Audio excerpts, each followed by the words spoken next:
Bonjour, bonsoir à tous les amis, très content de vous retrouver en ce vendredi, j'espère que vous allez bien. On a bien sûr beaucoup de choses à se dire, je pouvais pas être en direct évidemment tout à l'heure, mais il faut qu'on revienne sur l'événement principal, ce qu'on a pu assister en ce vendredi, les 30 ans de Pokémon et toutes les annonces avec la 10e génération Pokémon XD qui arrive sur le remaster GameCube et bien sûr la ressortie de Rouge-Feu et Vert-Feuille. Je sais qu'en disant ça j'ai déjà perdu plein de personnes qui m'écoute, il dit mais qu'est-ce qu'il raconte celui-ci.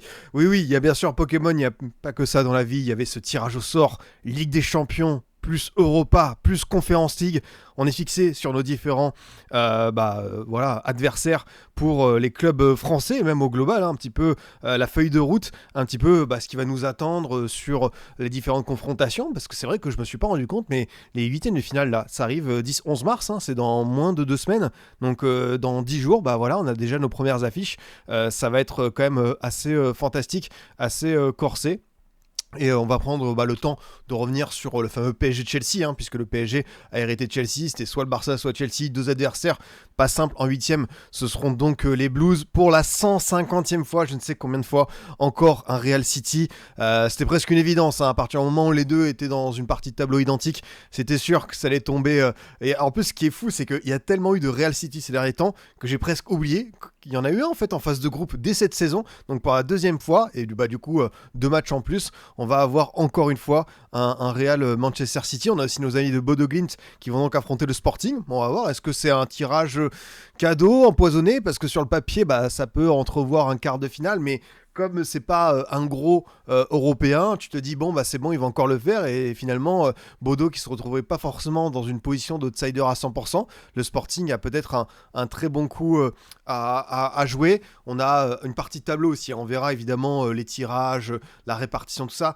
mais c'est vrai qu'une partie de tableau à gauche qui est quand même qui est dantesque, et à droite où tu as peut-être plus de possibilités, tu peux avoir des surprises, je pense à Newcastle, Atlético, pourquoi pas tirer son épingle du jeu. Et bien sûr, ne vous en faites pas les amis, on va aussi évoquer l'Europa League et la Conference League.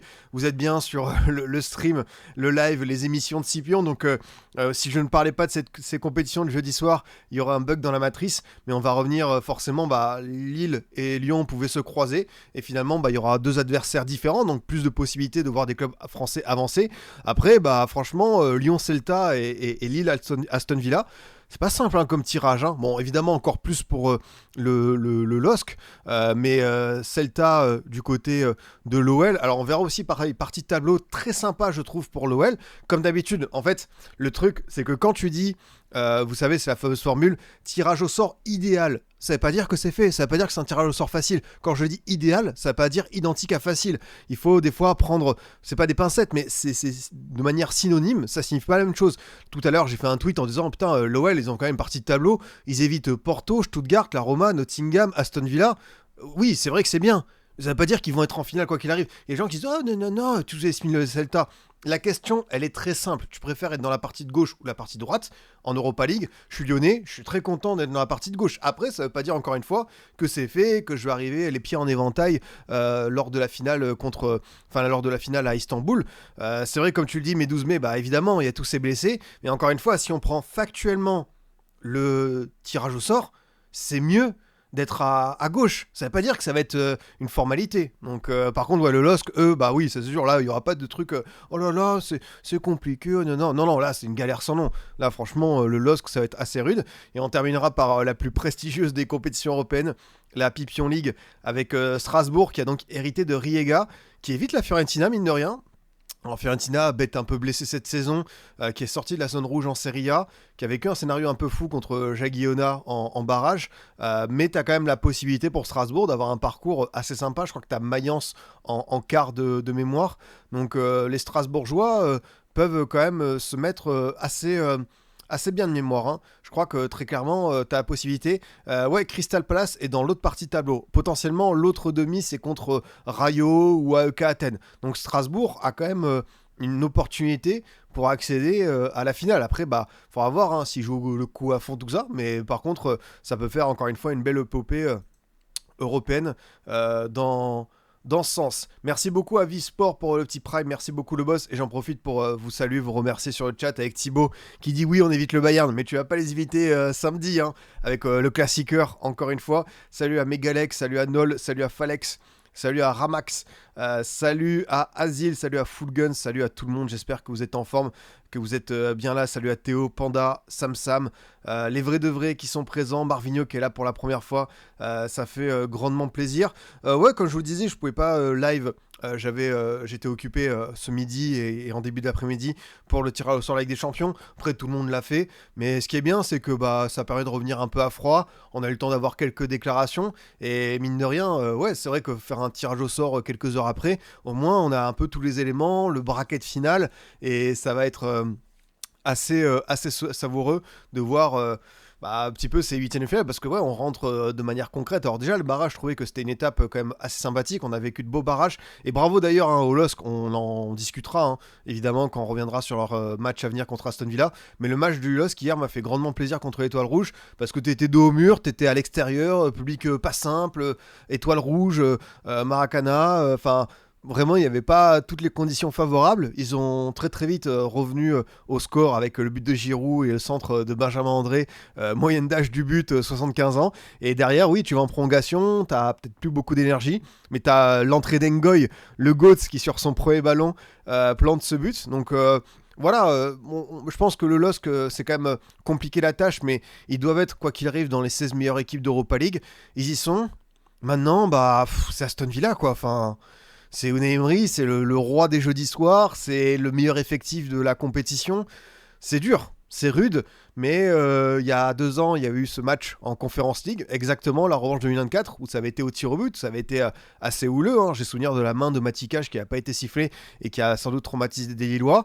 Le LOSC ne part pas favori, mais le LOSC préfère des fois être plus dans ce truc d'être l'outsider, d'affronter des gros. Voilà, exactement, comme le dit Jérém, c'est le résumé. Genesio, lui, affronter le FC Metz, tout ça, ça n'intéresse pas. Par contre, tu lui donnes le Brésil 70, le Barça 2009, alors lui, il est à fond, hein. Il va te faire un gros plan tactique qui va le régaler. Donc même si Aston Villa part avec une longueur d'avance, franchement je me dis que notre ami Pep qui a sans doute sauvé sa place avec la victoire contre Angers et celle-là contre l'Étoile Rouge va pouvoir encore nous offrir des beaux frissons. Merci beaucoup à Megalex pour le petit prime. Étant un habitué des rediffs Ligue 1 le lundi matin là au taf, ça fait plaisir d'être là en live. Ouais.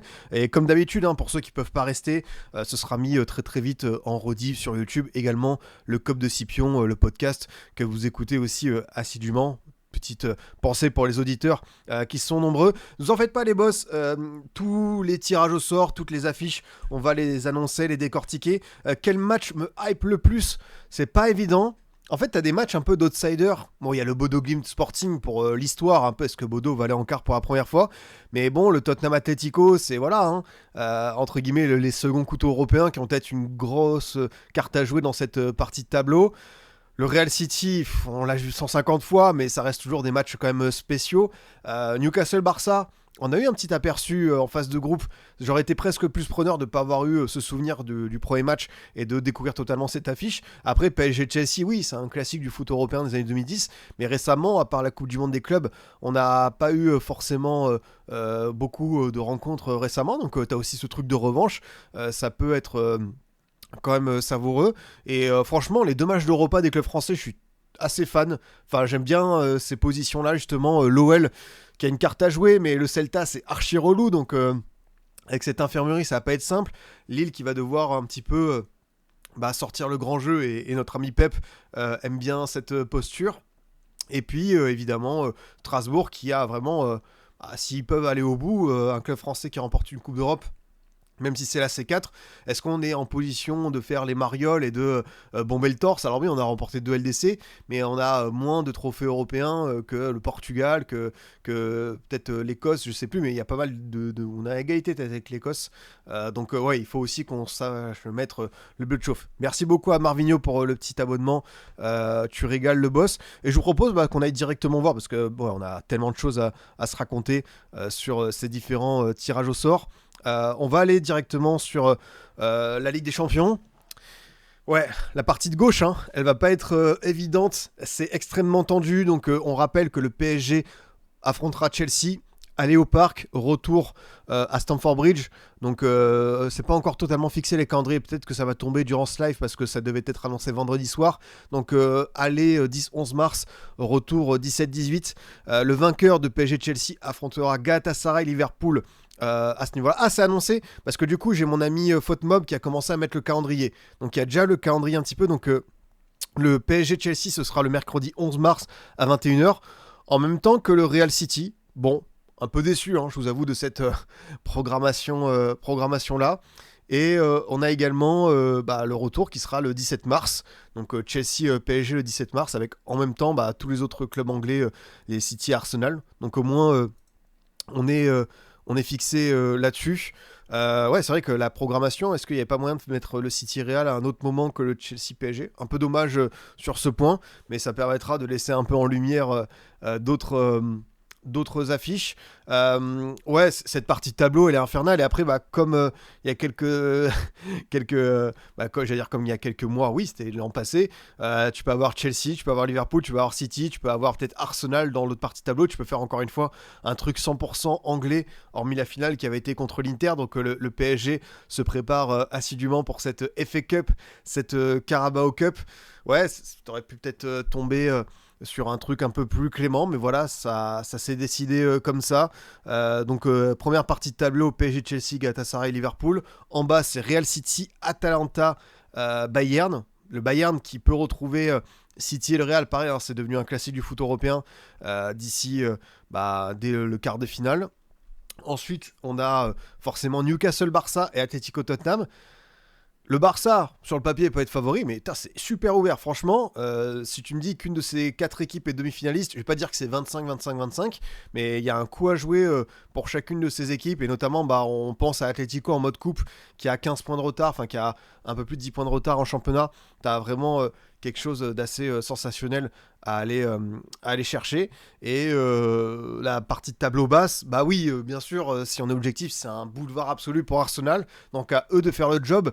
Je vais pas essayer de survendre certaines de ces équipes, mais voilà, hein, Arsenal, s'ils ont la priorité au titre en PL, est-ce que ça peut les sortir de là? Mais franchement, ils ont bien fait le job en LDC. On rappelle qu'ils ont fait 8 victoires en 8 matchs. C'est la première équipe à faire ça dans cette phase nouveau format. Donc là, quand même, ils sont normalement dans un fauteuil. Après, s'ils retrouvent la demi-finale comme l'an passé, il faudra se défaire en face d'un morceau qui peut être sympa. Vous imaginez si on a un North London Derby en demi-finale de LDC? Alors c'est vrai que on voit beaucoup d'anglais. Ça, c'est vrai que la répartition, elle est un peu lourdingue. 6 clubs anglais sur 16. Oui, c'est sûr qu'ils ont eu les meilleurs résultats, mais vous connaissez mon avis, on a discuté hier.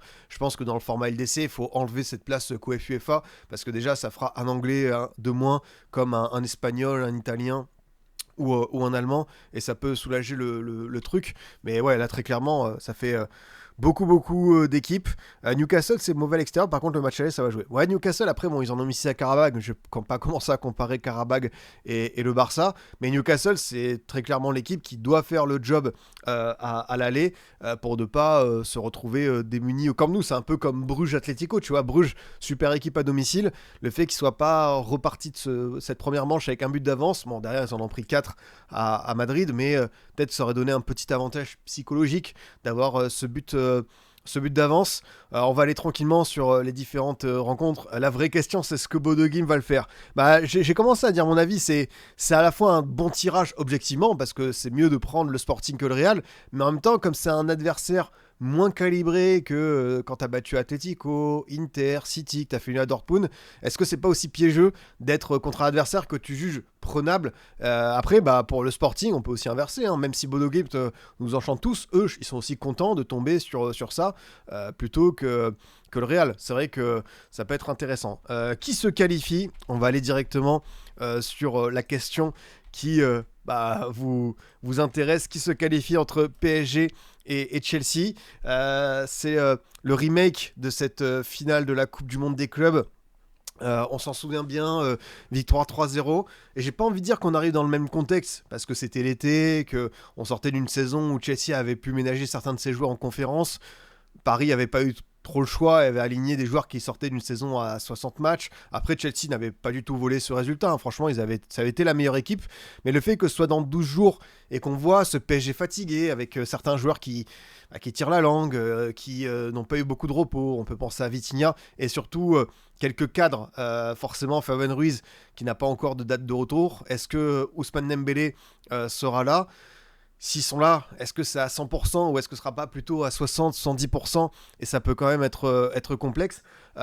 Franchement, je préférais le Barça pour PSG, parce que même si l'attaque du Barça me fait plus peur, dans l'animation offensive, les espaces à exploiter, on l'avait vu d'ailleurs lors du match à Montjuic, je pense que le PSG avait un coup. Après, on va pas non plus... C'est Chelsea, en fait, dans ce format coupe, c'est une équipe casse-pied. Ce que j'aime avec ces Blues-là, c'est que je me dis, pour les sortir en aller-retour sur 2 matchs, va falloir quand même être costaud. Va falloir, tu vois, sortir 180 minutes, voire plus, d'un certain niveau. Est-ce que Paris a ça dans le ventre? Est-ce que Paris a les jambes aussi pour le faire? Est-ce qu'ils ont la tête? Ça va être une bonne interrogation. Maintenant, voilà, t'es tombé sur ça.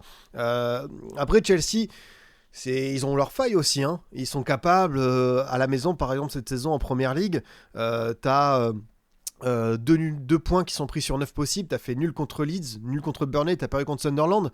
Donc Chelsea aime bien un peu, voilà, une équipe à 2 visages. Et comme tu le dis, Pep Guardiola, Chelsea peut taper tout le monde, mais aussi se faire taper par tout le monde. C'est un peu ce sentiment-là.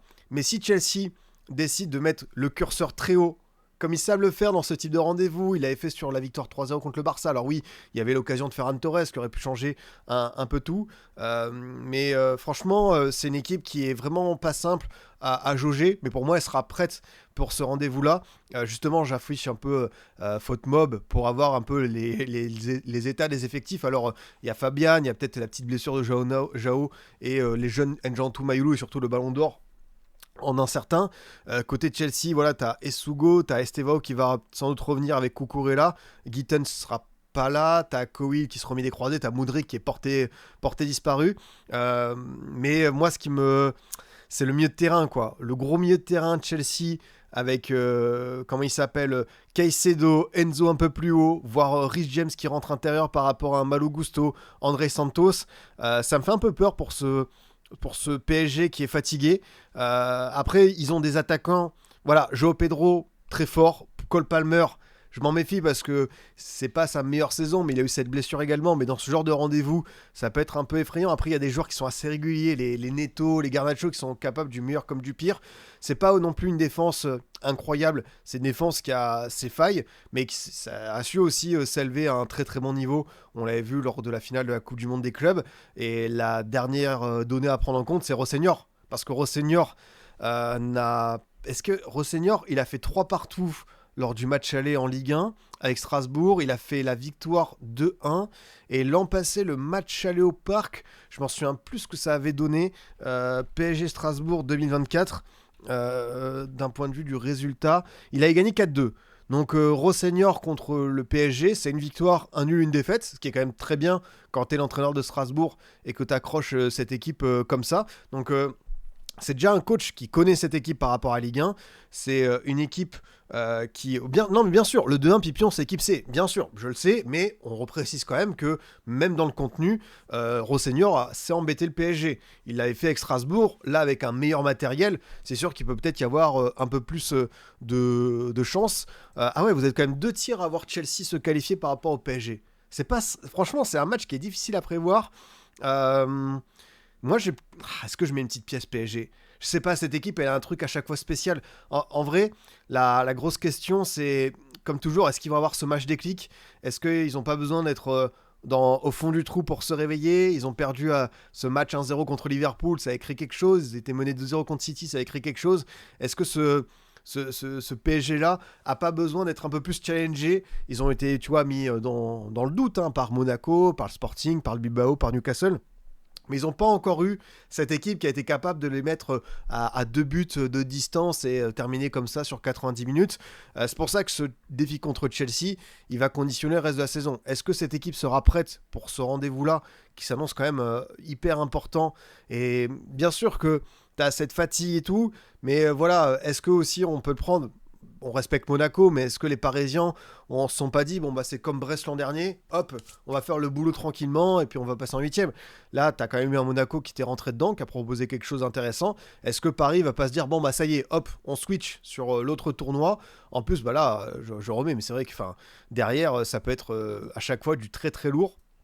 Ça peut quand même se faire. Toujours cette impression que la saison de Paris démarre vraiment maintenant avec ce huitième. Bah, même avant qu'ils remportent la Ligue des Champions, souvent c'était un peu le moment de switcher, quoi. Les huitièmes contre le Real, contre le Bayern.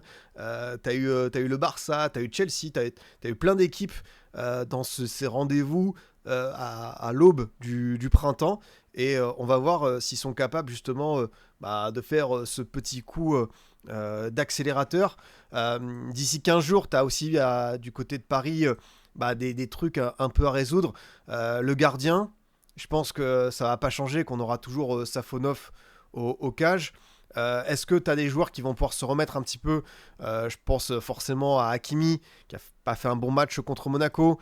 Des joueurs qui ont été dans le dur face au Monégasque. Non, franchement, ça va être assez intéressant de voir la préparation. Parce que Paris, avant ce match, ça joue contre qui un petit peu pour voir l'état du calendrier avec les buts de Marquinhos et Guevara mercredi soir. Ça peut être intéressant d'avoir ce calendrier parisien en tête parce que ce week-end tu vas au Havre, c'est samedi. Ensuite tu reçois Monaco, samedi 20h45, match à Chelsea. Entre les deux matchs, t'as Nantes. Bon, désolé les Nantais, mais c'est vrai que là, ça peut faire un peu tourner avec les Rabos, les Kangingli, les Mbaye, tout ça, pour bien préparer ces deux rendez-vous-là. Et côté de Chelsea, niveau calendrier, attends, il y a du lourd là. Tu vas à Arsenal ce week-end, Aston Villa en milieu de semaine, et Wrexham, l'équipe de Ryan Reynolds en FA Cup, avant le PSG. Et oh là là là là, entre les deux, alors c'est pas à St James Park, mais entre les deux PSG de Chelsea, tu reçois quand même Newcastle pour les Blues. Il est... Peut-être attention, alors niveau intensité, ils répondront présent, c'est un club anglais, mais niveau usure, gros match, j'ai dit si le match retour, Chelsea, ils ont quand même 5 rencontres dans les jambes. Paris en aura un peu moins, et qu'en plus, ça sortit en Coupe de France. Donc, bien sûr qu'on sait tous que le PSG est fatigué, mais cette fatigue, ça peut être quelque chose. Après, oui, il y a City et United qui arrivent, mais ce calendrier immédiat, il est pas si simple. Donc, on est d'accord que Paris a l'air de pas savoir se réinventer, que voilà, il cherche encore une fois à trouver, c'est pas le meilleur collectif, mais à retrouver cet élan, cette machine, ce truc parfaitement huilé. Mais pas sûr que Chelsea digère aussi bien cette séquence. Ça va pas être simple. Après, comme je vous dis, c'est vraiment une équipe archi relou qui aime ce genre de rendez-vous. On l'a vu à plusieurs reprises. C'est presque... ils aiment tomber contre les gros, Chelsea. Ils aiment ce truc-là, de prendre présent dans ce type de rendez-vous, que ça va pas être simple. Donc même là, tu vois, ce week-end contre Arsenal, je les vois bien les embêter. Donc grosse bataille. C'est vrai que je vois un petit avantage PSG perso, mais évidemment, si Chelsea le fait, je serais pas surpris. C'est vrai que c'est un peu une analyse peut-être classique, je me mouille pas, mais comme il peut se passer plein de choses, un carton rouge, est-ce que d'ici là, il n'y a pas des joueurs qui vont se blesser, d'autres qui vont revenir? Chelsea a une profondeur de banc ouais, c'est vrai que la profondeur de banc, ça peut aussi avoir son importance. Alors, on a vu quelques-uns des blessés côté Blues. Ouais, tu vas avoir quoi, Delap, Gouillou, comment il s'appelle également ouais, Garnacho en joker. Ils ont un banc, Ils ont un banc que peut-être si tu compares les deux bancs entre celui du PSG et là, tu as préféré celui de Chelsea. Hop, j'allais là, ce sera plus simple. T'as Tosin, Delap, Sarr, c'est vrai qu'il a été transféré. Atto, Hatchepong qui rentre. T'as Lavia aussi qui est revenu de blessure. Romeo Lavia, très bon joueur, mais extrêmement fragile. Bon alors, c'est un bon banc, c'est pas non plus le banc, je sais pas, c'est pas le banc du Real 2017 ou 2018, quoi. Il y a des bons joueurs dedans, mais En fait, faut pas, comme je vous dis, faut pas non plus survendre Chelsea comme la terreur absolue, parce que ils ont fait un top 8, c'est très bien. Ils sont 5e de Première Ligue. C'est une équipe comme ça qui est capable d'avoir des trous d'air. C'est pas hasard si cette année, ils n'ont pas gagné à la maison contre des promus. Mais on s'en méfie grandement parce que eux, ils aiment ce truc. Ils aiment les caméras, ils aiment les projecteurs, ils aiment ces moments-là. Donc c'est pour ça que pour le PSG, ce sera pas simple du tout. Et d'ailleurs, le sondage, c'était 48, enfin 58%, vous voyez Chelsea, et 42 pour le PSG. Donc il n'y a plus qu'à. Et c'est dans 12 jours. Hein. Ça va arriver très très vite, hein, cette histoire entre les deux. Donc là, bah ouais, on est plus que jamais dans le vif du sujet. Parmi les autres rencontres, ouais, bah oui, hein, vous le savez, hein, c'est devenu l'incontournable du foot européen. Ah non, mais le PSG n'a pas de marge de manœuvre, c'est ça. C'est pour ça que le match il est quand même assez indécis. Et ouais, d'ici le 17 mars, à voir l'état physique des uns et des autres, et si le PSG peut récupérer Dembélé et Ruiz. Mais voilà, t'as aussi cet aspect mental, hein, la fameuse revanche de la Coupe du Monde des clubs. Voilà, tu t'es fait un peu piétiner dessus. En plus, on se souvient qu'il y a eu des tensions. Luis Enrique qui met une claque à Joao Pedro. Peut-être quelques comptes à rendre. Hein, ça va être pas mal à observer. Ce Real City, pas besoin de vous présenter les dernières confrontations parce que ouais, le face-à-face, est-ce qu'ils ont eu le temps de faire l'historique. T'as eu le 2-1 en phase de groupe. T'as eu le barrage, enfin le 8e. Non, c'était un barrage l'an passé, où le reste imposé 3 avec le triplé de Kicks. Tu as également la victoire au tir au but du Real à City. Tu as eu le 4-0 quand City gagne son titre. Ah, ils se sont tellement affrontés, c'est de la folie. Hein. Franchement, c'est vraiment le classique, quoi. Le classique du foot européen. Enfin, c'est le classique des années 2020 en LDC. Ça, c'est une certitude. Ouais, est-ce que Mbappé sera là à temps? C'est retour mi-mars. Ça aura lieu dans 12 jours, le 11. Est-ce que c'est précipiter son retour pour être apte pour ce 8e aller ou est-ce qu'on va pas le garder au froid pour le retour en tout cas, c'est vrai qu'il ne faut pas cramer ses chances totalement sur cette première manche. Et on a vu que le Real pouvait gagner sans lui, que Vinicius était sur une très grosse forme. Après, bah voilà, on sait que Mbappé, l'an dernier, il leur a fait tellement mal. Mais la défense de City, elle a, je vais pas dire changé, mais elle est quand même un peu revenue. Tu as un certain comment il s'appelle, Margui qui est arrivé, qui a changé beaucoup de choses, donc ça va être assez intéressant dans ce sens. T'as aussi, ouais, c'est Jude aussi qui va manquer, t'as Eder Militao qui a une grosse blessure, Huysen, Ceballos, Asensio, il faudra voir ce qu'on en dit, lui qui est sorti sur civière. Et côté City, t'as Doku qui va pas tarder à revenir, Kovacic également, et t'as Gvardiol qui va revenir seulement dans 2 mois. Je mets un petit avantage City, mais encore une fois, c'est comme d'hab, cette équipe, voilà, pour moi, c'est qui est favori, mais je pense que le Real est capable de le sortir. Oui, le Real, c'est leur compétition, c'est leur ADN. Il y a des signes indiens, il y a des choses qui se passent dans leurs rencontres qui sont des fois un peu surnaturelles. Mais j'aime bien la version City depuis pas mal de semaines. Ce qu'apporte Semenyo, ce qu'apporte Margui, avec les autres joueurs qui sont déjà en place, la bonne saison de Bernardo, Donnarumma. En vrai, là, niveau match de gardien, en 8e, on a la confrontation entre les 2 meilleurs gardiens au monde, hein, Courtois et Donnarumma. Ça va envoyer du très très lourd. J'ai hâte, même si c'est vrai que c'est une affiche qu'on connaît un petit peu par cœur. Ouais, ça, je trouve cette équipe du Real vraiment mauvaise, mais City est pas assez fort pour me garantir qu'ils vont se qualifier. C'est ça, c'est que c'est un City qui depuis 1 an et demi est dans cette phase un petit peu de renouvellement, de nouvelles tentatives d'approche de Guardiola qui fait un peu son propre laboratoire. Là, il va falloir que notre ami chimiste catalan sorte la bonne formule pour éliminer cette équipe. Mais voilà, tu as aussi le banc peut-être qui peut faire la différence, hein, parce que le Real a quelques joueurs sympathiques, hein. Ils auront Brahim, Gonzalo Garcia. C'est vrai que certains le disaient, et c'est très juste. Rodrigo contre City, c'est une formule plus. Donc attention aussi à lui qui peut réussir à créer quelque chose dans ce match. Rodrigo qui aime ce genre de rendez-vous, lui aussi, pas le joueur le plus régulier et le plus fiable depuis 1 an et demi, mais il aime bien ce genre de match pour se réveiller et mettre son petit golasso.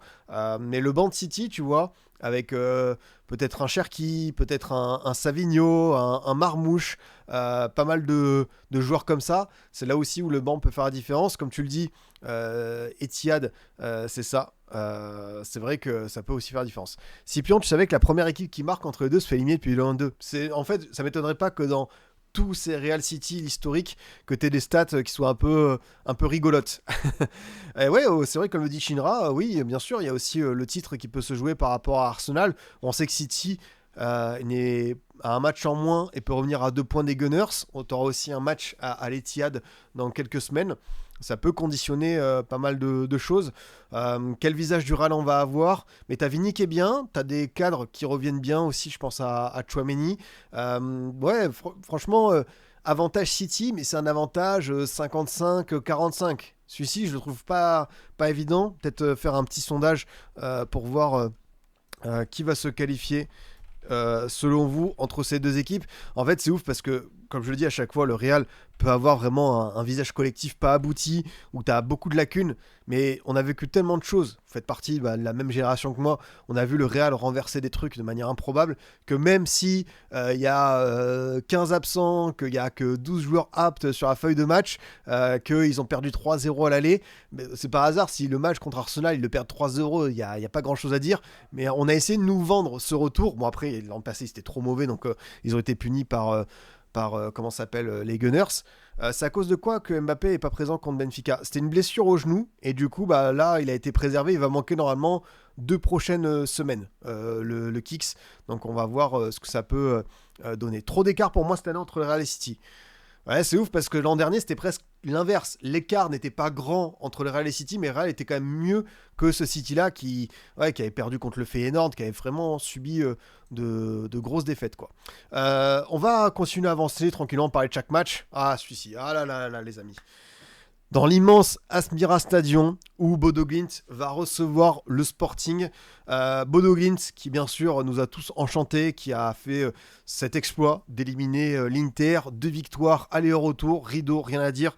La Dream Team de l'Arctique comme je les appelle désormais. En vrai, ce tirage au sort, il est génial. Enfin, je sais que certains vont râler, c'est quoi ce match d'Europa League, c'est quoi ce match de barrage de conférence? Oui, mais au bout d'un moment, il fallait terminer top 8 devant ce Sporting, il fallait éliminer Bodo Glimt, et ils n'ont pas volé leur place. Et voilà, et si vous voulez faire votre propre compétition entre cadors, allez du côté de l'UEFA à Nyon et déposer un recours pour remettre la Super League. Et laissez-nous kiffer nos Bodo Glimt Sporting, parce que franchement... ce match, oui, évidemment, ça fait peut-être pas rêver le grand passionné de foot qui a envie... mais justement, si t'es passionné de foot, t'as envie de voir ça. T'as envie de voir si Bodo Glimt va réussir cette histoire ou si le Sporting peut être l'invité surprise d'écart, comme peut-être un Galatasaray. Mais quoi qu'il arrive, le parcours, il est fantastique. L'épopée de Bodo Glimt est déjà réussie. Être en 8ème, en sachant qu'ils ont gagné leur première journée de LDC lors de la 7ème en janvier contre City. C'est pour ça que cette formule de groupe à rallonge, moi, elle me déplaît, mais en même temps, elle permet à des équipes comme ça d'être toujours en vie en n'ayant gagné aucun de ces 6 premiers matchs.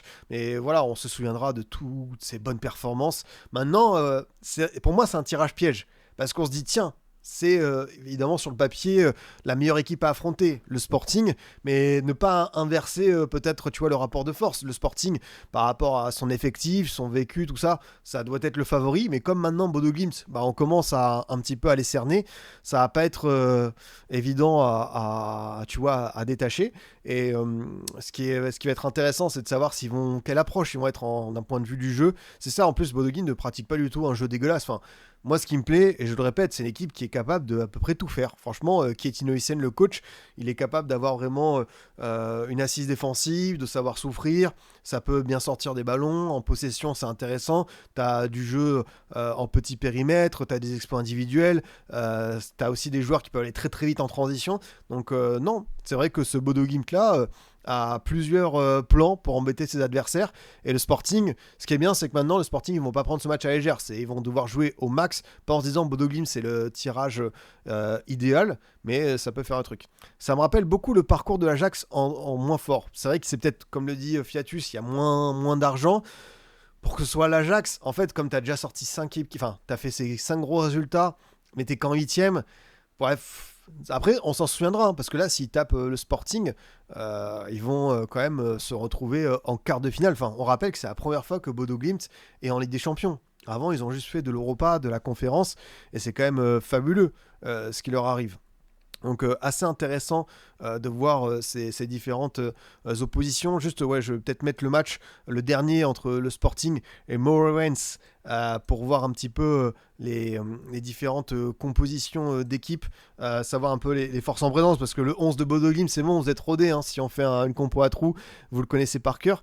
Le Sporting a quand même un calendrier, hein. Ils ont ce soir, ils jouent contre Estoril, ils ont la demi-finale de coupe contre Porto, ils ont Braga, ils ont Bodo derrière. C'est pas évident ce qu'ils vont enchaîner. Mais ouais, moi, le joueur qui me fait peur, bon, franchement, Jenny Katamo, j'ai adoré sa canne avec le Mozambique, Trincao qui m'a l'air de bien revenir, Yulmand qui est une des grosses valeurs sûres de cette équipe. Moi, c'est Luis Suarez, hein. Luis Suarez qui cartonne quand même, vu de manière éphémère du côté de l'OM, qui a marqué pas mal de buts je crois que c'est Grenade-Almeria. Il en est à combien en tout? 27 buts en 36 matchs et 6 passes D. Ils ont vendu Gyökeres, ils ont trouvé leur nouveau Gyökeres, quoi. Donc chapeau à eux pour ce recrutement-là. Et ouais, le dénommé Luis Suarez, il faudra surveiller de près, mais ce qui tombe bien, c'est que j'ai pas envie de dire que Bodo Glimt a aussi son Luis Suarez, mais avec notre ami, comment il s'appelle, Katie Hogg, je pense que Casper Hogg, pardon, à chaque fois je confonds avec le gardien remplaçant de comment ça s'appelle, de Toulouse. Ils ont quand même un mec qui s'est planté quelques buts, et ça peut être assez intéressant pour eux de compter sur lui. Ça peut être un match qui se joue à ce niveau-là, hein, les numéros 9, qui est le plus efficace dans ces situations-là. Mais non, franchement, c'est fort. Et qui va se qualifier sur Real City? Résultat du sondage, 80% pour vous, c'est City. Donc, waouh, c'est quand même très fort, hein. Franchement, ça envoie du lourd. Ouais, c'est vrai que la charnière du Sporting, c'est très FM, avec Ignacio et Diomandé. Ouais, du côté de Bodo Glimt, on a découvert des joueurs. Maintenant, ils sont sur leur rampe de lancement. Il va falloir confirmer, mais le plus dur est fait. Enfin, déjà, être en 8ème pour eux, on va pas commencer à banaliser ça, c'est exceptionnel. Franchement, c'est très très fort. Je vais donner peut-être mon avis sur les autres matchs comme ça. Galatasaray Liverpool, il peut être pas mal, hein, parce qu'il y a déjà eu ça en phase de groupe, et on a Galatasaray qui avait gagné 1-0 sur un penalty d'Osimhen. Après, on a vu Galatasaray être en souffrance à l'extérieur. Le 3-0 contre la Juve qui s'est terminé en 3-2. Ils en ont pris 5 à Francfort. Ils ont perdu contre Monaco. Donc pour moi, si Galatasaray ne fait pas une petite différence avant le retour à Anfield, ça peut être compliqué. Comme d'habitude, c'est pas le Liverpool le plus parfait. Même si là, ils sont sur 3 succès de suite. Ils sont bien remis en PL. Il y a quelques absents encore. Voilà, Isaac qui va revenir mi-avril. Connor Bradley out. D'autres joueurs, Léonie croisé, tout ça. Endo, Bajetic. Florian Wirtz qui a une petite blessure au dos. Mais sinon, ils ont quand même un effectif, tu vois, pour faire la différence contre ce gars-là. Après, si Liverpool se qualifie, soit contre PSG ou Chelsea. C'est vrai que si Chelsea se qualifie et qu'on a un Chelsea-Liverpool, autant Chelsea-Liverpool en première ligue, ça m'intéresse pas. Autant comme c'est une affiche qu'on a eue en LDC dans les années 2000, ça me titille quelque chose, quoi. Gala, très sincèrement, le match retour face à Juve est vraiment catastrophique, surtout défensivement. Gala, ça se fait peur. Ouais, non, mais Gala, ils se sont fait peur, et pourtant, le match aller contre la Juve, ouf, putain, ils avaient vraiment fait le job nécessaire. Donc, je pense que Liverpool va faire le taf. Mais voilà, si Liverpool ne gagne pas le match aller, je serais pas surpris, parce que Gala à la maison, c'est quand même très costaud, ils savent le faire. Mais le souci, c'est que ouais, dans le foot, des fois, tu as des matchs retour, et pour Galatasaray se déplacer, on a bien vu que c'était des fois compliqué. Il y en a un qui sort une take, hot take: l'Atalanta élimine le Bayern. Retenez bien. Elle est pas mal cette take, hein, parce qu'en plus on rappelle que là on a commencé à évoquer tous les matchs de cette partie de tableau, avec PSG Chelsea contre Gala Liverpool, et on rappelle que le vainqueur de Real City affrontera soit l'Atalanta soit le Bayern. En vrai, l'Atalanta a fait quelque chose de grandiose contre Dortmund, mais je mets quand même une petite pièce sur le Bayern, parce que le Bayern de compagnie, on en parle moins, parce que voilà, ils ont peut-être qui ont eu leur première petite défaite en Bundes, je crois que c'était contre Augsbourg. Ils sont déjà fait accrocher. Donc c'est peut-être moins reluisant, mais là ils sont revenus bien de leur travail hivernal. Ils ont Ito qui s'est blessé, qui pourrait être absent un moment, donc attention encore une fois à toutes ces blessures, ces pépins musculaires. Ouais, je t'ai dit qu'ils étaient moins forts. Là ils viennent de mettre 5-1 Offenheim, 2-0 Leipzig, 3-0 Werder et 3-2 Francfort, donc ils sont quand même plutôt pas mal, hein, là, leur série de victoires. Ouais, l'Atalanta par contre, version Paladino, pareil, hein, eux aussi ils sont bien. Tu rajoutes à cette série de victoires, voilà, Dortmund, Naples, t'as perdu l'aller à Dortmund, mais t'as aussi la victoire 3-0 contre la Juve en Coupe d'Italie. Donc franchement, l'Atalanta, c'est pas un tirage facile pour le Bayern. C'est une équipe qui sait se hisser à ce type de rendez-vous-là.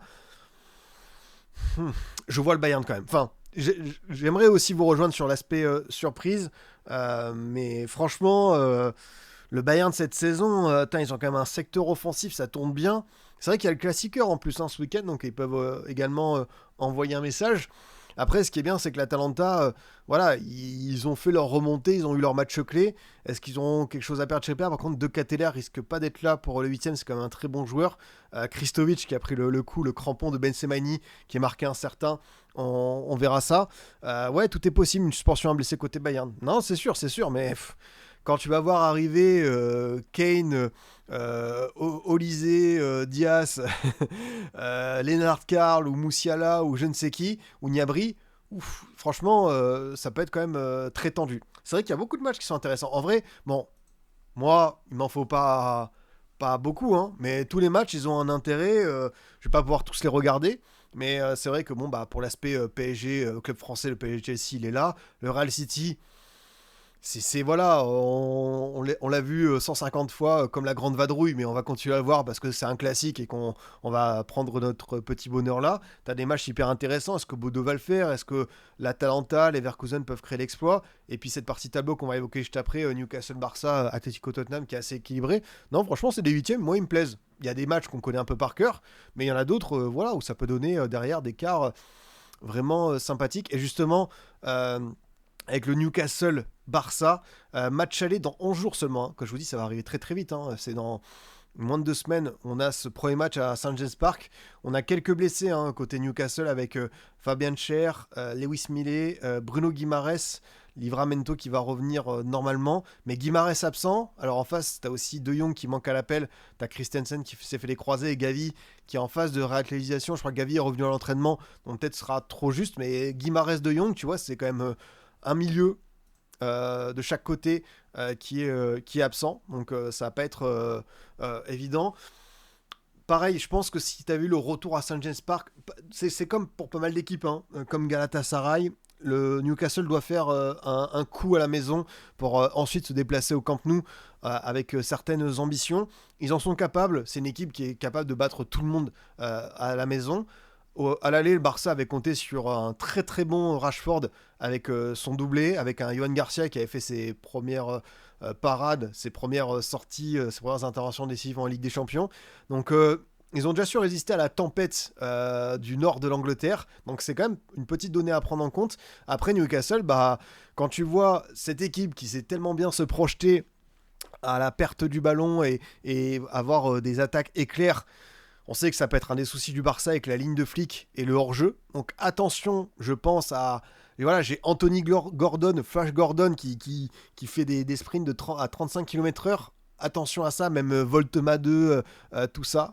Donc ça va être pas évident. Je vais regarder le calendrier de Newcastle. Tu m'as intrigué. Merci beaucoup, Matt, pour le petit prime. C'est vrai qu'avec tous ces clubs anglais en même temps, on a peut-être des trucs un peu démentiels pour eux. Ouais, déjà, demain, l'Everton de David Moyes. Attends, mais c'est quoi ce truc? Oh, waouh! Ah ouais, mais c'est pas un calendrier, ça. C'est une exécution. Waouh! Everton demain pour Newcastle. Ensuite, réception de United en milieu de semaine. Match de PL. Avant la réception du Barça, match de FA Cup à la maison contre City. Le premier match contre le Barça. Entre les deux, déplacement à Stamford Bridge, retour au Camp Nou. Et juste après, t'as le derby du nord de l'Angleterre contre Sunderland. Ah mais c'est incroyable. Bah, merci de m'avoir prévenu parce que là ça valait le coup. C'est de la folie. Enfin vraiment ce calendrier. Ouais, il y a déjà eu un Newcastle City en Carabao du coup. Là c'est de la FA Cup, donc c'est pas tout à fait la même chose. Ah ouais non mais en plus c'est une équipe qui adore jouer sur cette intensité, cette énergie, donc bah ils aborderont les matchs à chaque fois. Mais là on est le 27 février. Dans 3 semaines, tu vas terminer ce run inférieur contre Sunderland. Et entre ça, tu as 7 matchs. Tu joues tous les 3 jours. Putain, c'est un enfer. Franchement, c'est chaud, quoi. Waouh.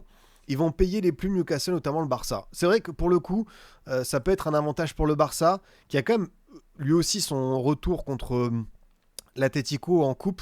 Avant ça, tu as Villarreal demain. Pas simple, hein, top 4 Liga. Tu reçois Atlético avec le déficit 4-0. Tu vas à San Mamés. Pas simple. T'as Newcastle et entre les deux, tu reçois Séville. Séville qui est en grande difficulté, mais à l'aller, ils avaient battu avec un score. Donc le calendrier du Barça n'est pas simple, mais comme d'habitude, entre les deux calendriers, oui, je préfère celui du Barça large, parce que là, waouh, les Magpies, ils vont être dans une spirale infernale. Après, bon, ils ont un petit peu de banc quand même, hein, Newcastle, parce que là, ce week-end, enfin, ils ont pu faire reposer leurs joueurs. Là, ils ont perdu à City 2-1. La compo d'équipe, c'était Voltema 2, Gordon Elanga, Willock, Tonali, Ramsey, Hall, Burn, Thio, Trippier. T'as Joe Hinton, Barnes, Osula, Murphy qui rentre. C'est vrai que le banc, il n'est pas non plus extensible. Donc Newcastle va peut-être tout perdre dans ces 3 semaines. C'est pour ça que le calendrier, je vais mettre une petite pièce sur le Barça. Ce sera pas peut-être une qualification haut la main, mais ça peut quand même s'entendre, quoi. Ouais, le derby contre Sunderland qui est très important là-bas. Ça faisait un moment qu'on l'avait pas eu en PL, donc ça peut avoir son incidence. Et là, est-ce qu'on n'a pas le match le plus 50-50? Non, bah alors, c'est incroyable. Ce qui est bien, à chaque fois, on a la liste des blessés. On a Pablo Barrios d'un côté, et de l'autre, on a un 11. On a une équipe entière.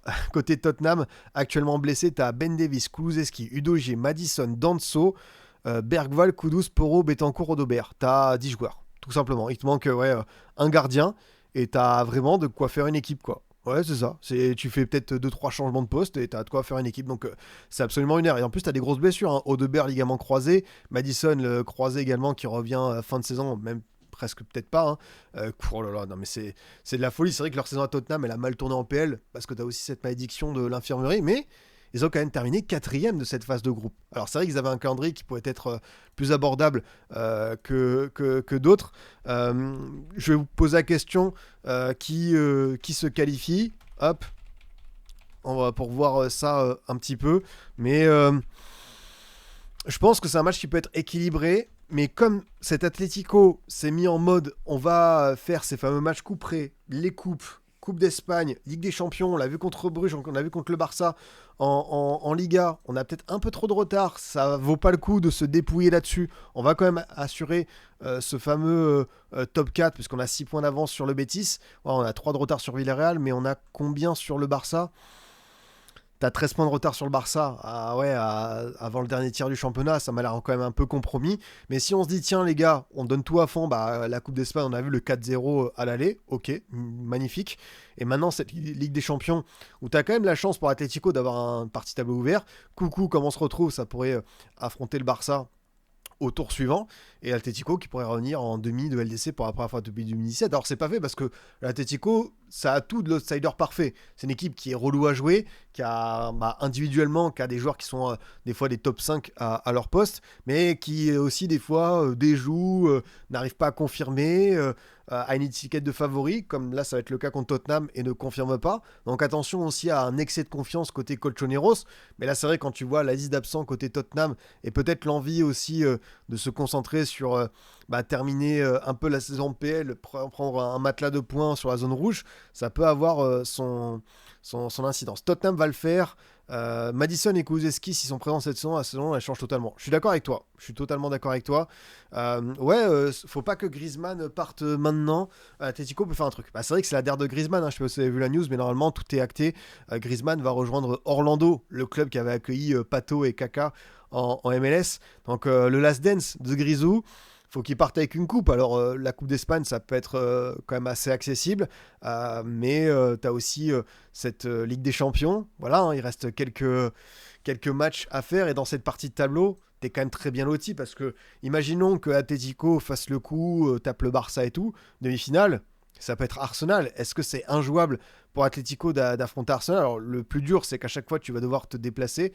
À part peut-être ce match-là. Parce que on rappelle qu'à chaque fois, les équipes là, tu devras. L'aller, il sera sur l'équipe qui est en haut. Par exemple, c'est Barça Atlético, aller au Camp Nou et retour au Wanda. Donc, ça peut aussi avoir sa petite incidence. Bon, après, si tu leur mets 4 directement, ça peut quand même être assez chaud. Imagine but de Griezmann, finale de LDC qui donne la coupe à Atlético. Ah bah là, Deschamps qui annonce sa liste à Gilles Boulot, il est obligé de revenir en arrière et dire attendez, il y a un 27e homme et c'est lui. J'ai un train de retard sur les règles, je pensais pas que Lookman pouvait jouer en LDC avec l'Atlético. Alors, c'est une bonne question. Les joueurs, les recrues, n'ont pas le droit de jouer tu vois, par exemple, si tu arrives le 14 janvier, tu peux pas jouer les derniers matchs de groupe, les 21 et 28, parce que tu as une liste qui est transmise à l'UEFA début septembre. Par contre, tu peux jouer barrage, tu peux jouer 8e. Ça, il n'y a aucun problème là-dessus, quoi. C'est pas le mieux classé dans la phase de ligue qui reçoit au retour. Ah, non, mais c'est pour ça que cette phase, elle a été composée comme ça. Je pense que comme Tottenham a fini mieux que le Barça, je pense que ça doit être ça, cette histoire. Et si cette année, c'était le Real Barça en finale, j'y crois zéro. C'est franchement une grosse cote, hein, parce que les deux ont leurs lacunes, mais voilà, rien n'est impossible dans le foot. Qui se qualifie selon vous? Atletico à 83%, hein. Et quand je vous dis, l'Atletico, quand ils sont favoris, des fois, ça peut, ça peut se tromper. Et le dernier match, c'est peut-être celui où on a, j'ai pas envie de dire le moins de certitude, mais on se dit qu'Arsenal peut faire le job. Leverkusen qui s'est bien sorti de sa confrontation contre Gala. Après, ce qui est intéressant pour cette équipe de Leverkusen, c'est qu'il y a pas mal de jeunes, c'est un effectif qui prépare l'avenir. Donc à voir comment ils vont aborder ce rendez-vous contre Arsenal. Moi, je vois pas de surprise. Je vois Arsenal, tu vois, qui maîtrise bien son sujet. Et peut-être pour Leverkusen, ce qui est assez intéressant, c'est quand même de sécuriser la place en Bundesliga dans le top 4 parce qu'ils n'en sont pas là. Ils ont un match en moins par rapport à Stuttgart et Leipzig. Donc ça peut le faire. Demain, ils reçoivent Mayence qui est pas super bien classé. Je sais pas si quelqu'un voit une surprise. Arsenal se faire sortir, mais putain, en vrai, c'est vrai que Leverkusen en 8ème et Bodo Glimt Sportive en quart, c'est quand même plus que jouable. Alors oui, Arsenal n'impressionne pas certains, mais pour moi, ils ont quand même la profondeur de banc.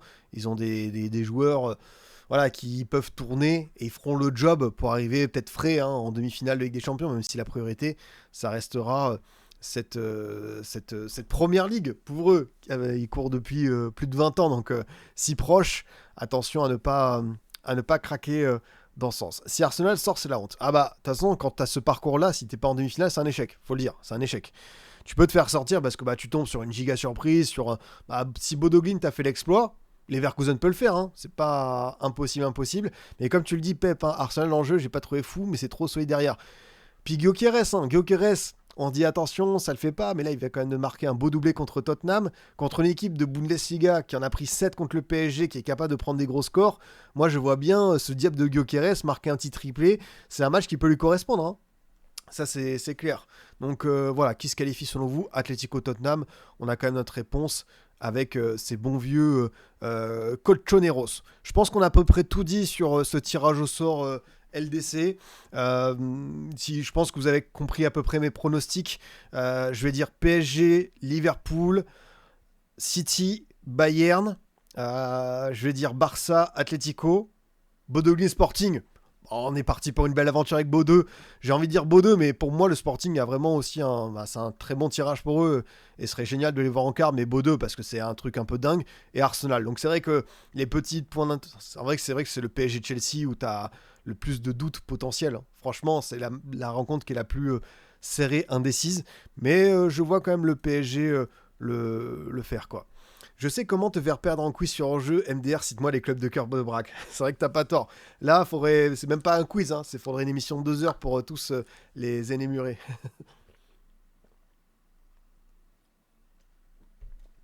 Énumérer, exactement. Attention à la mauvaise syllabe. Les boss, je pense qu'on va passer sur le tirage au sort de l'Europa League, parce que bah on a les clubs français qui sont engagés un peu partout. Donc je vais peut-être pas passer autant de temps sur les affiches hors club français. Mais on a quand même évidemment 2 clubs de la Ligue des Talents qui sont engagés dans cette Europa. L'OL qui a donc hérité du Celta Vigo, quoi qu'il arrive, c'était un tirage qui n'était pas simple, hein, parce que c'était le LOSC 100% français, donc pas simple. Mais le Celta Vigo, c'est assez relou, hein, franchement. Celta, c'est une équipe qui peut bien jouer, qui a des vrais bons joueurs, qui est pas simple à manœuvrer. Et en fait, l'OL, encore une fois, je le dis, mieux vaut être dans la partie de tableau de gauche que celle de droite. Il n'y a pas photo. À gauche, tu as Braga, Betis, Fribourg, Celta. À droite, tu as Stuttgart, Porto. Déjà, c'est un beau 8ème, ça. Tu as Nottingham, tu as Midtjylland, tu as Bologne, Roma. C'est vrai qu'on a un match 100% italien. Et tu as donc le LOSC Aston Villa. À droite, c'est rude, hein, franchement. Ça va être quand même assez costaud. Comme d'habitude, je dis pas que c'est un tirage facile. À gauche, t'as des vraies bonnes équipes européennes, t'as des vraies bonnes équipes d'Europa, le Celta, Fribourg, même Genk, hein, qui a la pépite Caretsas, le Betis avec l'immense Rafa Benitez qui coach le Panathinaikos, qui va retrouver un club espagnol, Braga, Ferencváros. Mais voilà, si je vous pose la question, j'ai même pas besoin de faire un sondage, vous préférez la partie tableau gauche ou droite? Bon bah là, hein, je pense que c'est assez évidente. Maintenant, c'est ça, c'est comme tu le dis, Matt, c'est le nombre de blessés, et c'est surtout le nombre de blessés offensifs qui m'inquiète. Déjà, là, le match ce week-end À Marseille, t'auras pas Chouk, t'auras pas Morera, Fofana et Nouama. T'as aucun joueur de couloir pur.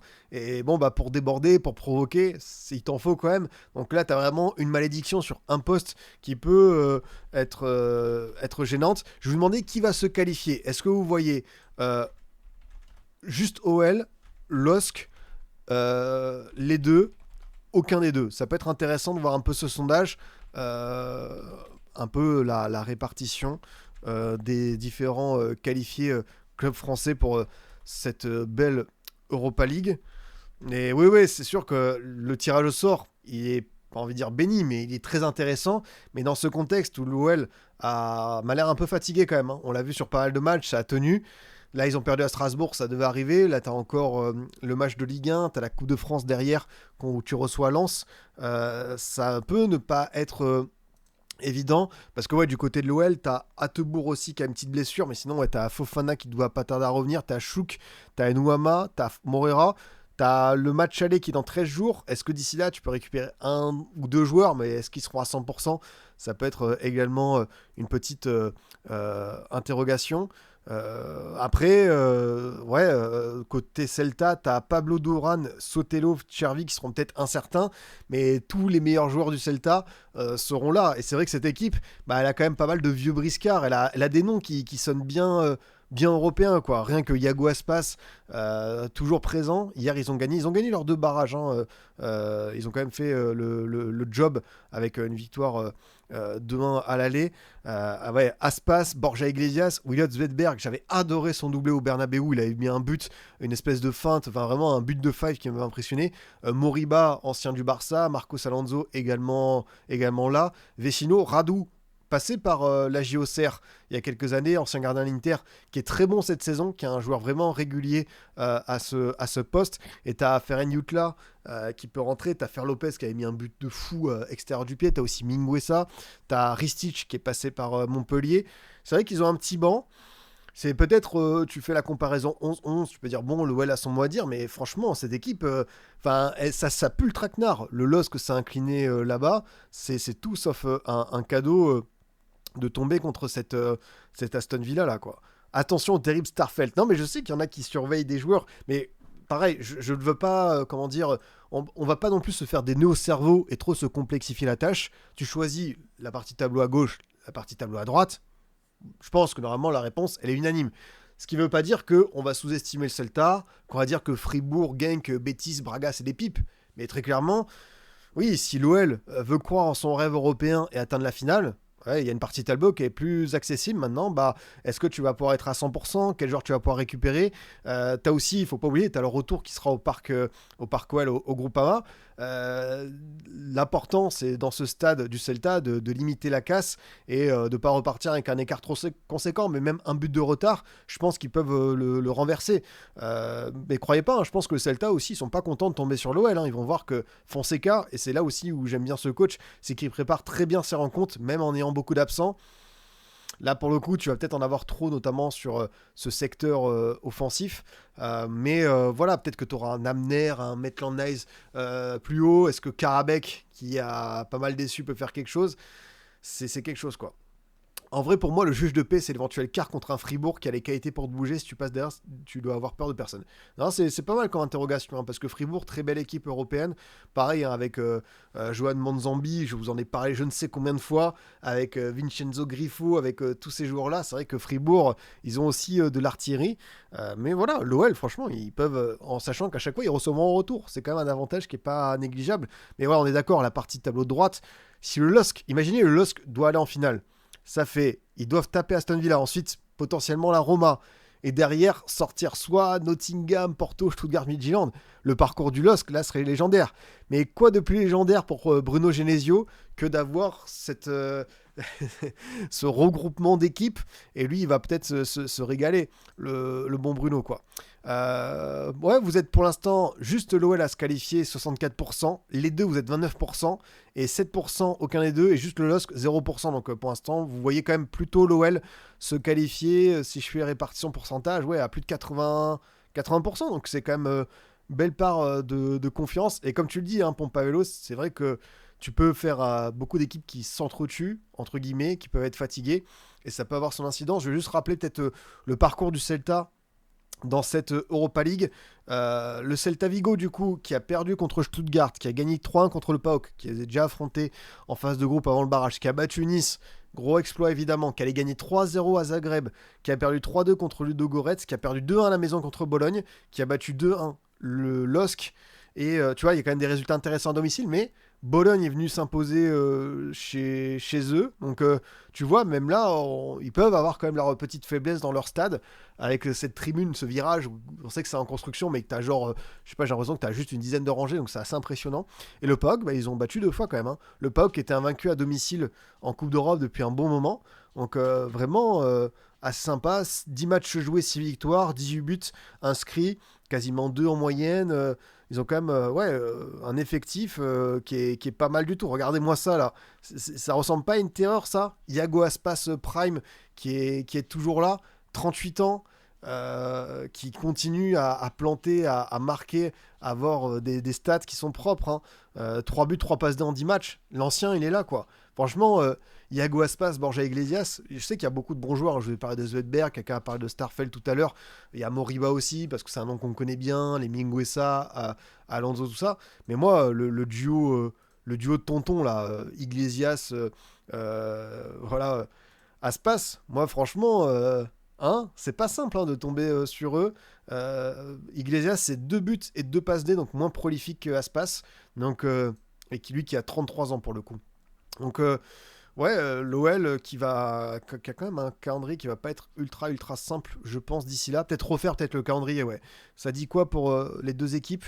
Donc, le Celta va à Gérone dimanche soir, reçoit le Real avant le match de l'OL. Et entre les deux, il est pas simple ce match, hein. Il est embêtant, hein. Déplacement au Betis, donc même pour le Celta, c'est pas un cadeau. Le Celta qui est du coup 6ème de Liga, à 37 points, à 5 points du Betis. Donc normalement ça devrait terminer européen. Ouais, le tableau il est dressé, belle présentation. Battre Nice 2-1, c'est quasi une défaite en Europa League. Ah, vous êtes des fumiers, toi. C'est vrai que c'est quand même assez fou. Et du coup, côté OL, le calendrier exact, parce que ce week-end, t'as Olympico. Et après, t'as le match de Coupe de France contre Lens. Et entre-temps, qu'est-ce que t'as? Entre les deux matchs du Celta, donc juste avant, t'as la réception du Paris FC. Paris FC version Tonio Comboiré, couteau entre les dents pour aller chercher son maintien. Et entre ces deux matchs d'Europa, t'as le déplacement au Havre, qui est tout sauf un cadeau pour Lyonnais. Donc assez intéressant, mais là, ouais, t'as eu un match tous les 3 jours, hormis la Coupe de France. Là, avec cet effectif, on sait qu'il y a de la casse. Et j'ai parlé que de la casse, hein, des blessés, mais t'as aussi des joueurs qui m'ont l'air fatigués, comme Morton. Même Mata, hein, des joueurs qui enchaînent pas mal. Ça va pas être évident cette séquence, mais je vois quand même l'OL se qualifier. Ça va être un match compliqué, si ça va en prolongation, je serais pas étonné, mais je vois l'OL quand même le faire. Vous aussi, j'ai l'impression que vous êtes en grande majorité là-dessus. On va rappeler forcément cette partie de tableau à droite pour le LOSC. De toute façon, le LOSC, c'était soit cette équipe... c'était les retrouvailles de Pep Genesio avec l'OL pour la 100e fois et Aston Villa, donc c'était pas simple. T'as ce match contre Aston Villa qui m'intrigue, hein, parce qu'il y a 2 ans, ils étaient à rien. Ils étaient à une séance de tir au but, l'équipe de Fonseca en Conference League. On va le faire, mais franchement, comme on disait, hein, pour le LOSC, je ne vais pas dire c'est un cadeau, mais limite, je suis plus confiant contre Aston Villa que Ferencvaros. Et vous me dites pas, fais pas l'acteur, mais parce que cette équipe, elle aime trop ce genre de configuration. Souvenez-vous l'an dernier, pareil, hein, ils avaient battu Atletico, ils avaient battu le Real, ils avaient fait nul contre la Juve, et finalement, en 8ème, ils étaient tombés contre Dortmund, et tout le monde a commencé à dire, oh là là, ça va être faisable, et finalement, c'est parce que c'était un peu équilibré que, hop, ils étaient passés à la trappe, et là, bah, peut-être que ça peut un peu plus leur réussir. J'ai pas envie de dire pas grand chose à perdre, parce que voilà, j'espérais quand même un meilleur parcours pour le LOSC, s'ils s'arrêtent en 8ème. Après voilà, on sait qu'ils ont eu ce gros trou d'air en janvier. Là, j'ai l'impression qu'ils se remettent bien. Comme je vous dis, j'ai beaucoup aimé leur match hier contre comment ça s'appelle contre l'Étoile Rouge de Belgrade, un peu dos au mur avec cette équipe à renverser. D'ailleurs, un point sur les potentielles infirmeries. Ethan Mbappé out jusqu'à début avril, Igaman out tout court, Sahraoui qui va revenir, Ousmane Touré croisé et Meunier qui va revenir, Meunier et Sahraoui en plus. Et côté Aston Villa, t'as, parmi les joueurs connus, t'as Bouba Kamara qui c'est une grosse blessure au genou, t'as Harvey Elliott qui peut revenir d'ici quelques jours, McGinn, ça c'est important. Oh, McGinn est immense les boss.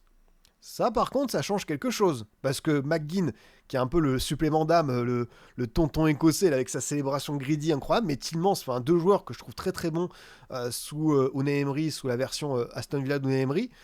Ouais, si tu rajoutes à ça Camara, bon bah t'as Amadou Onana, en plus comment ça s'appelle, les Lillois le connaissent bien, mais ouais, il y a, ok, hein, niveau infirmerie, ils sont quand même un peu dans le dur, donc ça peut avoir sa petite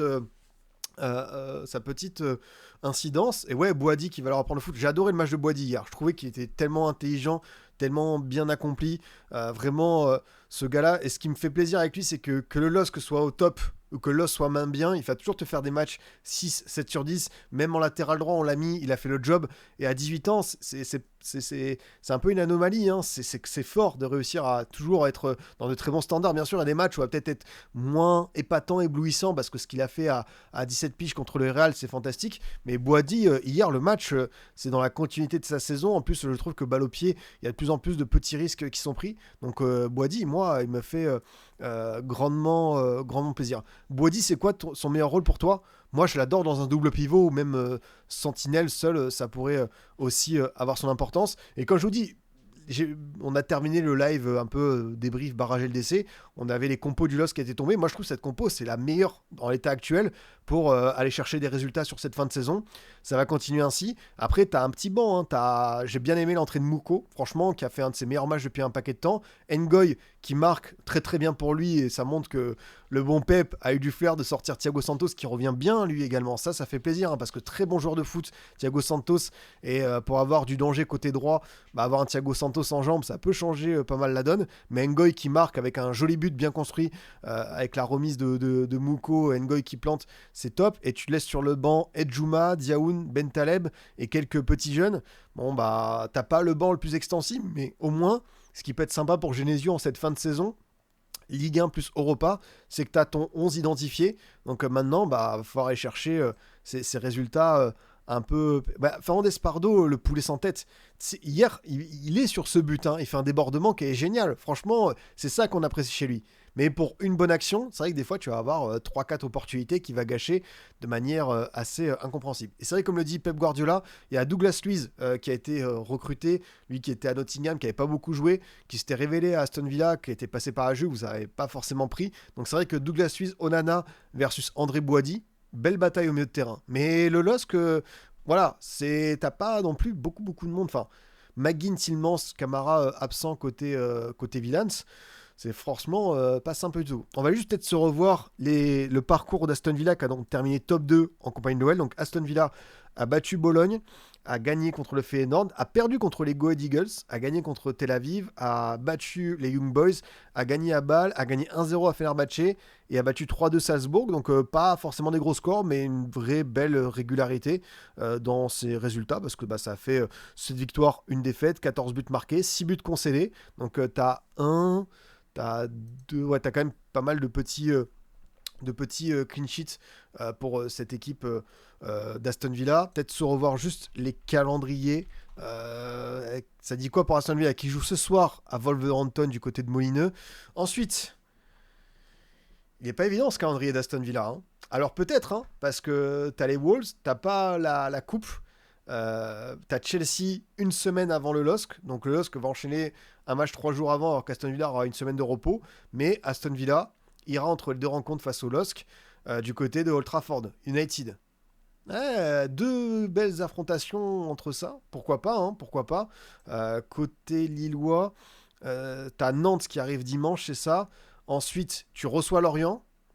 Et entre les deux matchs, ouf, ouais, c'est vrai que le calendrier de Lille, En Ligue 1, là, ils ont intérêt de faire un 6 sur 6 pour se mettre à l'abri, entre guillemets, parce que t'as Aston Villa à l'aller, ensuite tu vas à Rennes, le retour à Villa Park, et derrière tu vas à Marseille, et ensuite trêve internationale, et tu reviens, hop, petit derby du Nord, tranquille. C'est vrai qu'une fois qu'on sortira de la trêve, hein, il n'y aura plus que 7 matchs en Ligue 1. Ça va s'accélérer nettement les boss. Et petite précision, le calendrier, c'est jeudi 12 mars, 18h45 pour le LOSC, l'aller, et le retour à Villa Park à 21h. Et du coup, je sais pas si on a tac, l'OL. Est-ce qu'on a déjà les dates, les horaires pour ceux que ça intéresserait. Donc le jeudi, le match aller le 12 mars à 21h au Celta Vigo. Et le retour, logiquement, c'est au Groupama. Les deux matchs des clubs français sont à 18h45 à la maison. Peut-être décevant parce que forcément, pour faire venir du monde, c'est pas tout le temps l'horaire idéal. Mais au moins, on est fixé là-dessus, quoi. Mais bon, je vois quand même un petit avantage à Aston Villa, mais ce que je vous ai dit sur le Genesio Bowl et le fait d'affronter ces grosses écuries-là, peut-être que cette partie tableau, lui justement, il est content de tomber là. Non, vos histoires de Panathinaikos, Genk, Ferencvaros, ça m'intéresse pas. Par contre, envoyez-moi Gasperini, envoyez-moi Farioli, envoyez-moi Nottingham et donc Aston Villa. Maintenant, ouais, c'est vrai que je me répète, mais même s'il l'a pas encore gagné avec Aston Villa, Unai Emery un jeudi soir, bah oui, c'est directement à chaque fois favori, quoi. Si on prend en compte cette compo face à Leeds United, tu avais donc le fameux double pivot que vous me disiez, le fameux double pivot qui était présent, Douglas Luiz et Douglas Luiz et Amadou Onana, donc t'as Dibou Martinez au cage. Et oui, je le rappelle évidemment, mais il y a 2 ans, il y a eu ce match de Conference League. Ça a été au tir au but. Mati Cash avait fait une main qui aurait dû donner un penalty, ça n'a pas été accordé.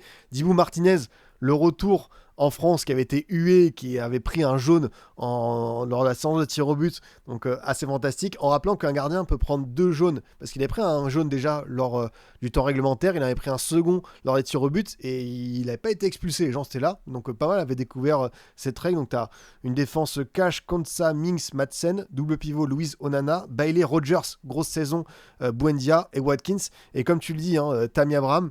C'est vrai que le banc, le banc, il est pas mal, parce que bon, t'as les anciens cracks, Sancho, c'est vrai que Jadon Sancho, il est là-bas, quoi. Vous imaginez, pareil, la trajectoire de ce gars, il y a 5 ans, Dortmund, tout ça, United, le retour à Dortmund, Chelsea, et aujourd'hui, la Aston Villa, c'est vrai que Jadon Sancho, waouh. Mais il y a quand même Barkley, Sancho, t'as Abraham, t'as Andrés Garcia et Bogard également, et t'as Dean Torres, Lindelof qui sont restés sur le banc. Donc ça va être assez évident. Les compos de l'époque sur le Aston Villa Lille, si on peut se le regarder. Hop, vite teuf.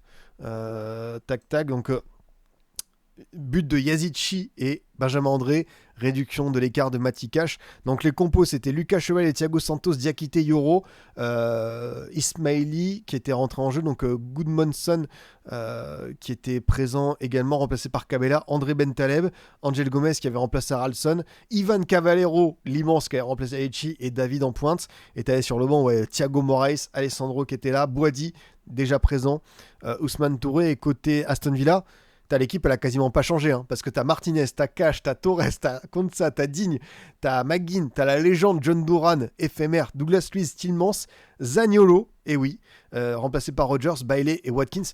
C'est quand même ouf que 2 ans après, l'équipe, elle a bougé d'1 ou 2 joueurs, quoi.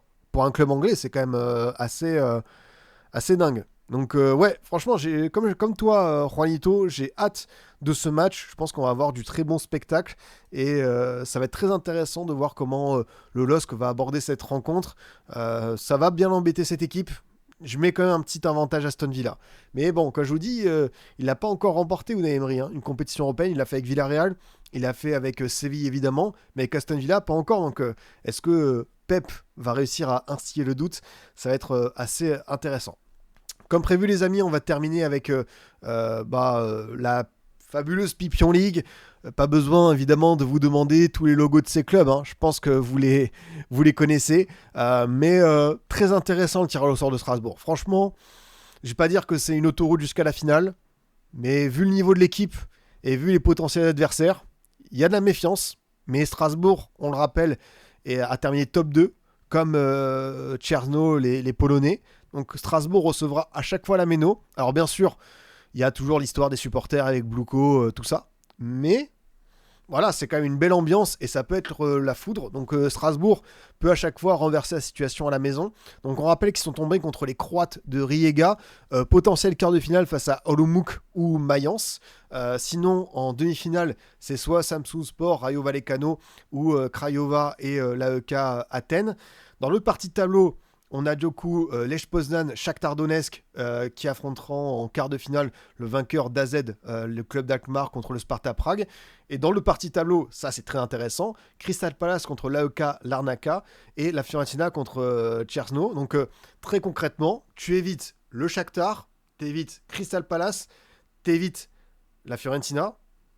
Alors oui, forcément, hein, t'as deux belles équipes, on peut essayer de dire tiens, attention au Rayo qui est 15e je crois de Liga, Mayence qui est pas plus loin en Bundes, l'AEK Athènes, je mets un petit, hop, petite alerte, attention à ça, mais franchement, s'ils vont pas en finale, ça peut être une déception quoi. Après, comme d'habitude, hein, c'est la question, voilà, c'est un groupe jeune. Est-ce que cette jeunesse est prête à être mature pour ce genre de match à confrontation directe où tu vas affronter des équipes qui vont essayer de te piéger, de te faire sortir de ces rencontres. Ouais, ça va être assez évident. Est-ce que vous voyez Strasbourg en finale? Déjà, je pense que je vais vous poser Strasbourg en finale.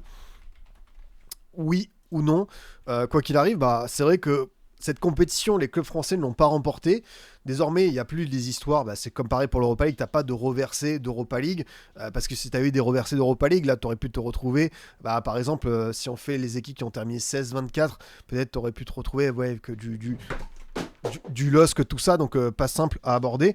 Mais pour cette équipe, franchement, ouais, je ne vais pas dire que c'est un cadeau, mais honnêtement, j'ai envie d'y croire. Alors en plus, je sais pas si vous avez suivi, mais la Fiorentina a failli se prendre une remontada contre Jagiona, qui avait fait le retour 3-0 comme la Juve.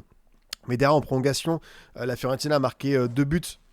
Et ça a terminé à 4-2, je crois, de mémoire, pour les Polonais. Mais voilà, la Fiorentina qui n'est pas hyper souveraine cette saison. Attention au piège. Crystal Palace qui, comme d'hab, hein, sur le papier, a le meilleur effectif, mais on sait qu'ils sont sur une très mauvaise série avec Glasner qui a annoncé qu'il quittait le club. Donc est-ce que c'est pas une fin de cycle déjà entamée, mais est-ce qu'ils vont pouvoir se réveiller pour aller chercher la victoire au bout? Parce que normalement, oui, tu prends chaque équipe sur la ligne de départ, c'est Crystal Palace qui normalement doit la remporter, mais attention quand même à ça. Et puis moi, je me méfie toujours du Shakhtar, parce que Shakhtar qui est tellement habitué à la LDC, pour moi, c'est une anomalie complète de les voir dans cette compétition-là. Donc attention à cette expérience européenne. Par exemple, tu vois, on se dit tous, bon, Strasbourg, Crystal Palace en finale. Si pour moi, le Shakhtar peut battre Crystal Palace. J'ai vraiment...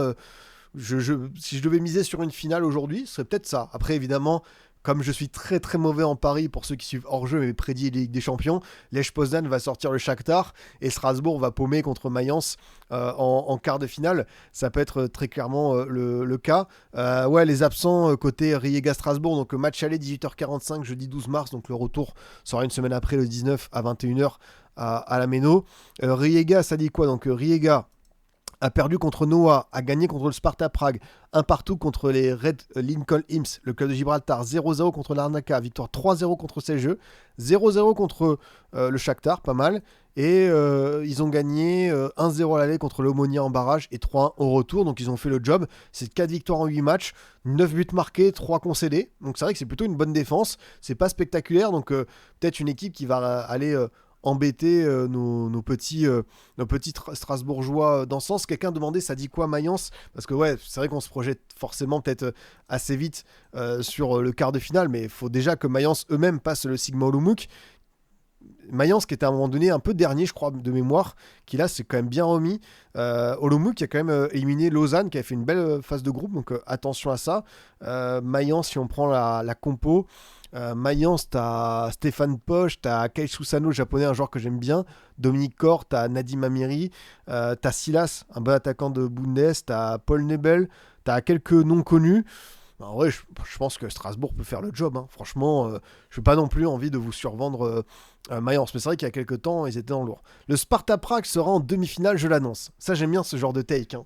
Mais franchement, tu sais quoi, c'est possible. Hein. Après, On n'a pas encore parlé de l'AZ, de l'immense Troy Parrott, mais ce qui est bien dans cette compétition, c'est que oui, maintenant, comme je vous le dis, tu n'as qu'une équipe quasiment par pays pour le top 5 européen. C'est vrai que si tu as, t'imagines, des quarts de finale Coupe d'Europe, Rayo Vallecano, AEK Athènes, Mayence Strasbourg, Fiorentina, Palace, Sparta Prague, Shakhtar, ça a quand même son charme. C'est pour ça quand même cette conférence. Et c'est ce que je dis à chaque fois qu'on me parle de cette compétition. Oh là là, vous nous embêtez les hipsters, vous en faites trop.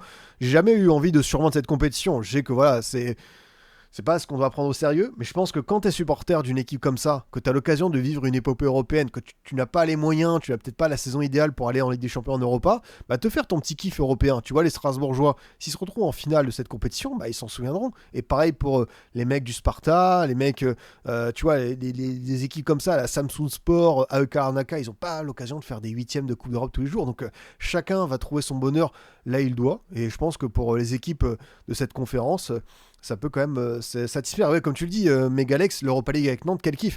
Mais on a tous des exemples d'épopées en C3 ou en C4 qui nous ont fait kiffer, quoi. Genre les Marseillais, ce qu'ils ont vécu en 2018, bah, ça vaut quand même beaucoup, beaucoup de choses.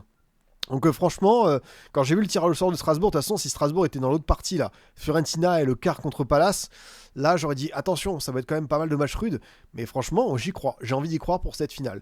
Et pour vous, c'est oui à 68%.